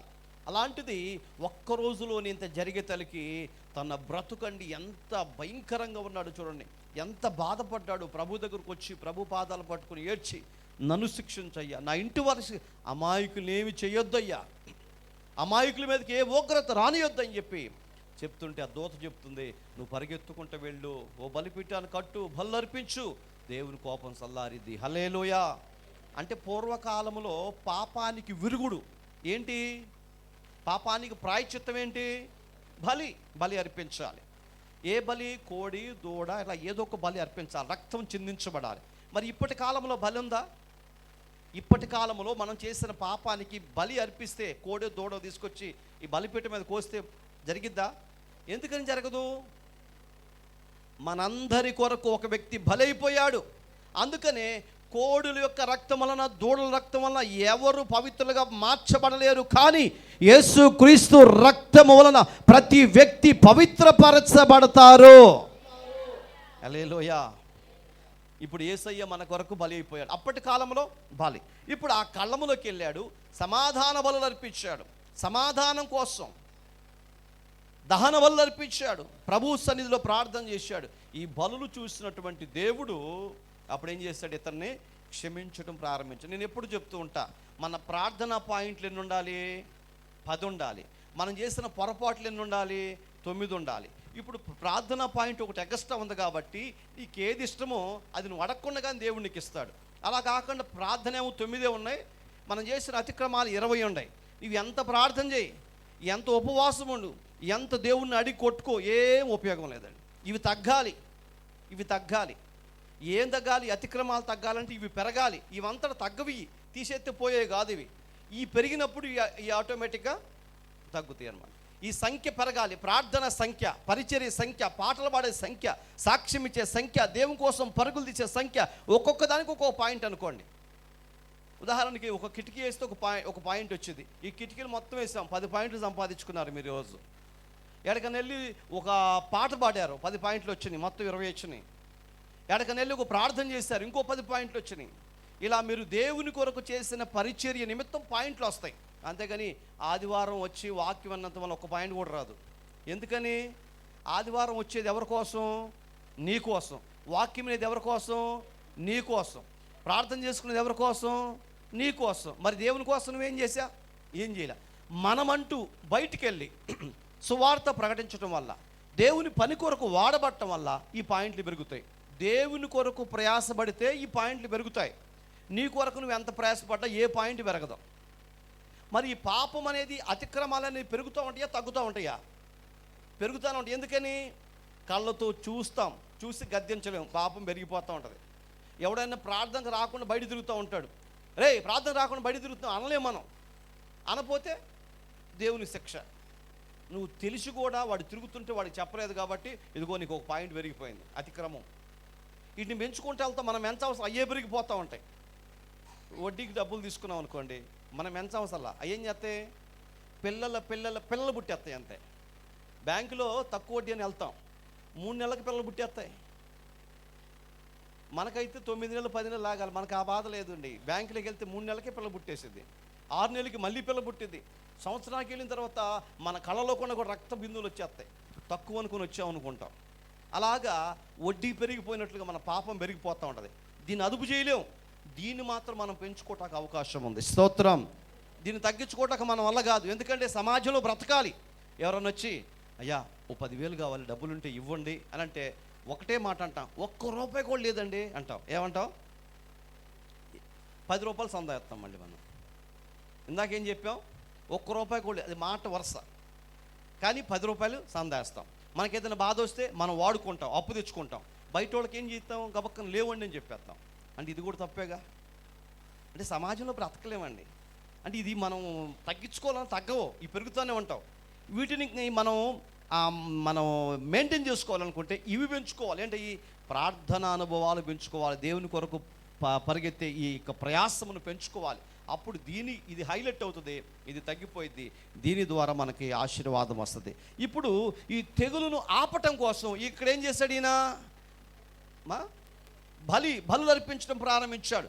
సమాధాన బలులు అర్పించాడు అంటండి, దహన బలులు అర్పించాడు. ఈ బలి అన్నీ పెరిగే తలకి ఇక్కడ ఇదేమో తగ్గింది, ఇదేమో పెరిగింది. స్తోత్రం. ఎప్పుడైతే ఇది పెరిగిందో దావీదు చేసిన ప్రార్థన ఆలకించి దేవుడు వెంటనే తెగులును ఆపేశాడు. హల్లెలూయా. ఇది లేకపోతే ఈ తెగులు ఆగేది కాదు, ఎంత దూరం పోయేదో. కాబట్టి ఈయన పరిగెత్తుకుంటూ వచ్చాడు, మెలకుతో గబగబా పని చేశాడు. దేవుని పని, దేవునికి తను అర్పించుకున్నాడు. ప్రియులరా, అవగాహన కలిగినటువంటి వ్యక్తిగా ఉన్న క్రైస్తవ దేవుని పిల్లలు ఎక్కువ అవగాహన కలిగి ఉండాలి. మోషే తన 2 పిల్లలను తీసుకుని బయలుదేరి వెళ్తా ఉంటే మార్గ మధ్యలో దేవుడు గొంతుకే పట్టుకుంటాడు. మోషేని పట్టుకున్నట్టు పైకెత్తుతాడు, నేల మీద ఉండడం, పైకెత్తి గిలగిలగిల కొట్టుకుంటూ ఉంటాడు. భార్య పక్కనే ఉంది. భార్య చూసి తనకి వెంటనే అర్థమైపోయింది, దేవుడే పట్టుకున్నాడు, ఇక్కడ దేవుడే నా భర్తని చంపబోతున్నాడు అని చెప్పి పరిగెత్తుకుంటూ బయటకు వచ్చి ఒక నాప్రాయి మొక్క తీసుకొని తన చిన్న కొడుక్కి సున్నతి చేసేసింది. సున్నతి చేసిన వెంటనే దేవుడు చేయి తీశాడు, కింద బట్టి అని. అప్పుడు గొంతుకాయ దగ్గర ఈ ఒత్తిడి పడిపోయింది కదా, ఊపిరి పీల్చుకుని బతికాడు. అలా కాకుండా భార్య ఈడేం తిట్టి ఎలాడుతున్నాడు, భలే ఉందా అని ఫోటోలు తీసుకున్నట్టయితే పోయేవాడు మోషే. కానీ తనకేమొచ్చింది? ఒక అవగాహన వచ్చింది. సున్నతి చేయకుండా మనం బయలుదేరాం కాబట్టి ఇది కరెక్ట్ కాదు, దేవుడు అందుకే ప్రాణం దిగిపోయాడు అనుకుని పరిగెత్తుకుంటూ వెళ్ళింది, నాప్రాయ మొక్క తీసుకుంది, ఆ చిన్నోడికి చేసేసిందండి. స్తోత్రం.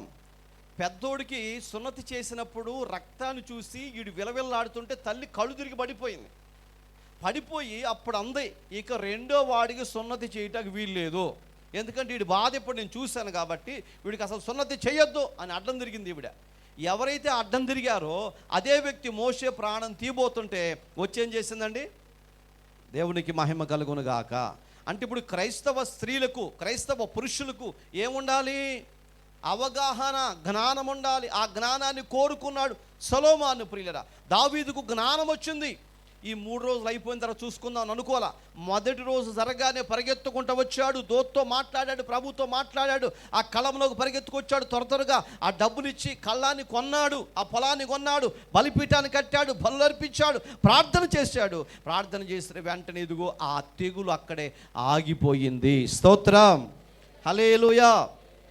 అద్భుతమైన పని ఏంటంటే ఆయన చేసిన ఆ పనికి, ఆ బలులు అర్పించిన విధానానికి ఆయనకున్న ఆశీర్వాదం రెట్టింపు దీవులు పొందింది. ప్రియులరా, ఎక్కువైపోయింది. ఇప్పుడు మీరు గమనించండి, మొదటిసారి తప్పు చేసినప్పుడు బలులు అర్పించాడా? వెళ్ళాడు, ఆ రాజు దగ్గరికి వెళ్ళాడు, ఒంటరోడు అయిపోయాడు, ప్రార్థన చేసుకున్నాడు, అణి తీసుకున్నాడు, వెనక్కి వచ్చాడు. రెండవసారి ఆయన బల్లు ఏమైనా అర్పించాడా? బల్లు అర్పించలా. ఒక వ్యక్తి చచ్చిపోయాడు, కామ్గా వచ్చాడు, ఇంట్లో కూర్చున్నాడు. 3 నెలల పాటు ఆ మందసం జోలికి వెళ్ళా. మూడవసారి తప్పు చేసినప్పుడు ఇద్దరు చచ్చిపోయారు, కానీ బల్లు అర్పించాడా? అర్పించలా. ఇక 4వసారి తప్పు చేసినప్పుడు ఇక్కడ ఏమర్పించాడు? బలులు అర్పించాడు. కాబట్టి ఆయన మీద ఉన్న పాపం అంతా కొట్టివేయబడింది. ఈయన చేసిన దానికి ప్రార్థనా జీవితం అధికమైపోయింది, ఆయన చేసిన తప్పు తగ్గిపోయింది. ప్రియులరా, అందుకని దేవుడు ఆ దావీదును బహుగా దీవించాడు. ఎలా దీవించాడో ఒక మాట చెప్పి నేను ముగిస్తా. దినవృత్తాంతములు 2వ గ్రంథం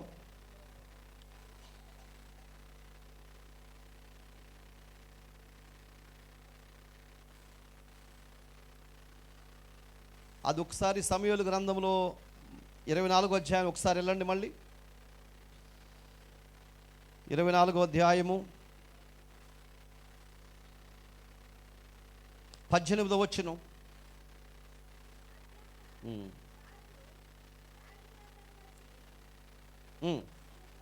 నీవు పోయి యెబూసీయుడైన అరోనా యొక్క కళ్ళములో యెహోవా నామమున బలిపీఠము కట్టించుమని అతనితో చెప్పగా. ఇది ఇక్కడే పెట్టి ఇప్పుడు దినవృత్తాంతంలోకి వెళ్ళిపోదాం. దినవృత్తాంతం 2వ గ్రంథము 3వ అధ్యాయం 1వ వచనం. 2వ గ్రంథము 3వ అధ్యాయం 1వ వచనం. తరువాత సొలొమోను యెరూషలేములో తన తండ్రి అయిన దావీదునకు యెహోవా ప్రత్యక్షమైనప్పుడు మోరియా పర్వతమందు దావీదు సిద్ధపరిచిన స్థలమున యెబూసీయుడైన ఒర్నాను కళ్ళమందు దావీదు ఏర్పరిచిన స్థలమున యెహోవాకు ఒక మందిరము కట్టనారంభించెను. స్తోత్రం. ఇప్పుడు ఏమర్థమైంది మీకు? ఏమర్థం కాలేదా? మనం ఇందాక రాజుల గ్రంథంలో చదివాం, ఏ కళ్ళములో అయితే, ఏ పొలములో అయితే బలి అర్పించాడో అదే పొలములో, అదే ప్రత్యక్షత ఇచ్చిన ఆ స్థలములోనే సొలొమోను మందిరం కట్టడం ప్రారంభించాడు. హల్లెలూయా. అంటే ఆయన చేసిన పాపాన్ని కడుక్కుని బలులు అర్పించడం వల్ల దేవుని వాత్సల్యత అక్కడ దిగి రావటం వల్ల ఎక్కడైతే దేవుడు ఆ బలిని తీసుకుని దావీదు మీద, ఆ ప్రజల మీద ఉన్న శాపాన్ని పోగొట్టాడో అదే స్థలములో కుమారుడైన సొలొమోను ద్వారా దేవుని ప్రార్థనా మందిరాన్ని కట్టడానికి పూనుకున్నాడు. హల్లెలూయా. దేవుడు ప్రత్యక్షమై సిద్ధపరిచిన ఆ స్థలములోనే ప్రార్థనా మందిరానికి పునాదులు పడ్డాయి. ప్రియులరా, అంటే ఆయన ఎంతగా దేవునికి అర్పించుకున్నాడో. ఈరోజు మనము చేసిన పాపానికి కోడులు దూడలు ఏం కాదు, కానీ మన హృదయాన్ని అర్పించుకోవాలి. ప్రియులరా, మన జీవితాన్ని అర్పించుకోవాలి, మన బ్రతుకును దేవునికి అర్పించుకోవాలి. ఎక్కడైతే మనం అర్పించుకుంటామో ఏమండి, అక్కడే దేవుని సంఘము కట్టబడుతుంది, దేవుని సముదాయం కట్టబడుతుంది, దేవుని సన్నిధి కట్టబడుతుంది, దేవుని ప్రభావం అక్కడ ఉంటుంది, దేవుని మహిమ అక్కడ ఉంటుంది. అందుకనే మన హృదయాన్ని దేవునికి కుమ్మరించాలి. దావీదు చేసిన పని ఏంటి? దోళ్ళు బలు అర్పించాడు, అవి ఇప్పుడు చల్లవు. ఇప్పుడేంటి? మన హృదయాన్నే బలియు అర్పణ కోరవు. నీవు ఏం కోరతావు మరి? హృదయార్పణ కోరతాడు. పాప పంకిలమైపోయినటువంటి మన హృదయాన్ని దేవునికి అంకితం చేయాలి, దేవునికి అర్పించాలి. అప్పుడే ఇదిగో మన పాపములు కొట్టివేయబడి దేవుని సన్నిధి మన మీదకు వస్తుంది. తద్వారా మనము, మన పిల్లలు, మన కుటుంబం అందరూ కట్టబడతాము. శాపం మన నుండి దూరం అయిపోతుంది. దేవుని సన్నిధి మన దగ్గరకు వచ్చింది. ప్రియులరా, ఈరోజు మనం అర్పించాల్సింది ఏంటి? మన హృదయాన్ని. మన హృదయం దేవునికి అర్పించామనుకోండి. ఎందుకు అర్పించాలి అంటే ఇర్మీయా గ్రంథంలో అంటాడు, హృదయం అన్నిటికంటే మోసకరమైంది, ఘోరమైన వ్యాధి కలిగింది, దాన్ని గ్రహించేవాడు, శుద్ధి చేసేవాడు ఎవడు లేడు, పరిశుద్ధుడైన దేవుడు ఒక్కడే. మన హృదయాన్ని దేవునికి అర్పిస్తే దేవుడే మనలో ఉంటాడు. ఏ అతిక్రమము జోలికి మనం పోనీడు, ఏ పాపము జోలికి మనం పోనీడు, ఏ దోషణకరమైన జోలికి మనల్ని పోనీడు ప్రియులరా. ఎందుకంటే ఆ ఆత్మ మనలో ఉండి మనల్ని కంట్రోల్ చేసింది.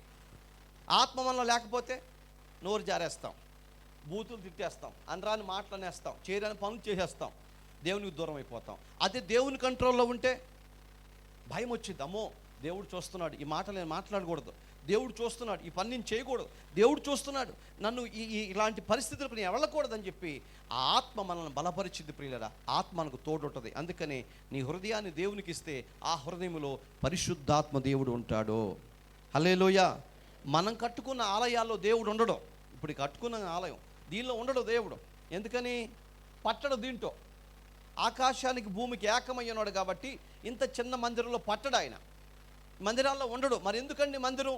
ఎందుకు మందిరం అంటే మనందరం ఏకముగా ఒక స్థలంలో కూడి మన మనసు అటు ఇటు పంపించకుండా ఇది ఒక పరిశుద్ధ స్థలముగా భావించుకుని దేవునికి ప్రార్థన చేసుకోవటానికి ఈ మందిరం. అంతేగాని ఈ మందిరంలో దేవుడు ఉండడు. మరి ఏ మందిరంలో ఉంటాడు? ఆయన కట్టుకున్న మందిరంలో ఉంటాడు దేవుడు. మనం కట్టుకున్న మందిరాల్లో ఉండడు. మనం కట్టుకున్న మందిరాలు పడిపోతాయి, కూలిపోతాయి, ఏ నిలిచే కాదండి. ఆయన కట్టుకున్న మందిరము శిథిలము కానిది. ఆయన కట్టుకున్న మందిరం గొప్పది. ఏది ఆయన కట్టుకున్న మందిరము చెప్పండి? కొరింథీ రాసిన పత్రిక అంటాడు, నీ హృదయమే ఆయనకు ఆలయముగా ఉంది ప్రియులరా.